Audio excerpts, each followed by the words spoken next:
मनुष्य शरीर को धारण किए हैं और इस मनुष्य शरीर को धारण किए हैं, इसकी विशेषता क्या है? अनेक जन्मों से अनेक बार इस अनंत संसार में हम जन्म लेकर के आए थे, उससे हमें कुछ लाभ नहीं मिला। आज भी इस मनुष्य शरीर में आए हैं, तो इसका लक्ष्य क्या है, इसकी विशेषता क्या है? सदगुरु कबीर दुनिया के ऐसे महामना हैं जो इस धरती के हजारों सालों के इतिहास को, जो अंधकार में भटका हुआ था, उस इतिहास को उन्होंने ऐसे जाज्वल्यमान किया, ऐसे प्रज्वलित किया, जिसके सारे अंधकार मिट गए और उनके जीवन में प्रकाश आ गया, जिसकी बदौलत आज लोगों में चेतना जगी। 2500 वर्ष इतिहास में हम देखते हैं भगवान बुद्ध ने भी अपनी बातों को रख करके इस समाज को जगाने और चेताने का प्रयास किया। कुछ दूर तक समाज जगा भी, एक ऐसा मेरा अनुमान है और मैंने चिंतन किया है, तो मुझे लगा कि भगवान बुद्ध की जो 2500 साल पहले का समय रहा है, उसमें जो जन चेतना के प्रसार उन्होंने किया, उस समय शिक्षा बहुत कम थी, उस समय की व्यवस्था बहुत निर्धनता की रही है। उसके बावजूद भी भगवान बुद्ध के जो विस्तार विचारों का भारतवर्ष में नहीं पूरे विश्व जगत में हुआ है, वो बड़ी अतुलनीय है।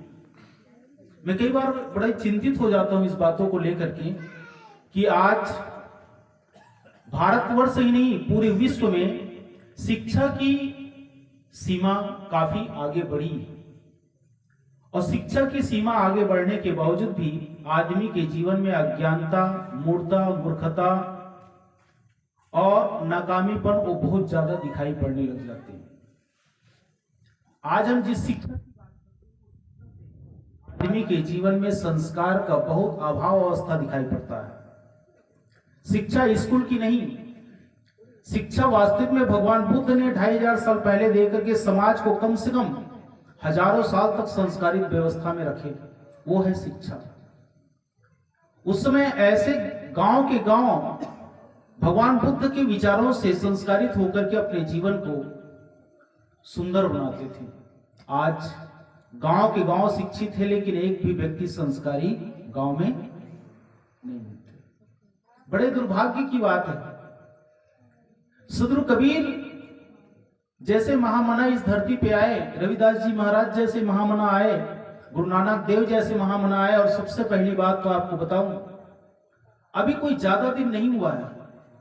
कितनी जयंती मनाई डॉक्टर बी आर अम्बेडकर साहब की?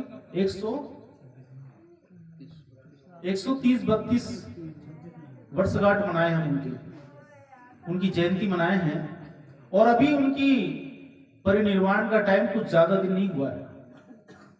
ऐसे महामना ने हमारी समाज को इतनी बड़ी चेतना दिया और एक जातिगत विशेष अवस्था को चेतना नहीं दी, संपूर्ण समाज को चेतना दी है। लेकिन आज की शिक्षा ये कहती है कि वो चेतना को दरकिनार करो और अचेती अवस्था में आज भी जीते रहो। इस मनुष्य को सुख की रास्ता कैसे दिया जा सकता है? इसलिए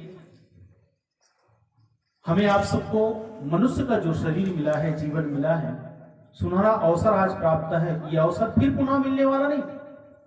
सदगुरु कबीर का एक पद है बहुत सुंदर ढंग से, अवसर बहुत भलो मेरे भाई, अवसर बहुत भलो, जो चाहो कर ले भलाई, जन्म जन्म सुख पाई, अवसर बहुत भलो मेरे भाई, अवसर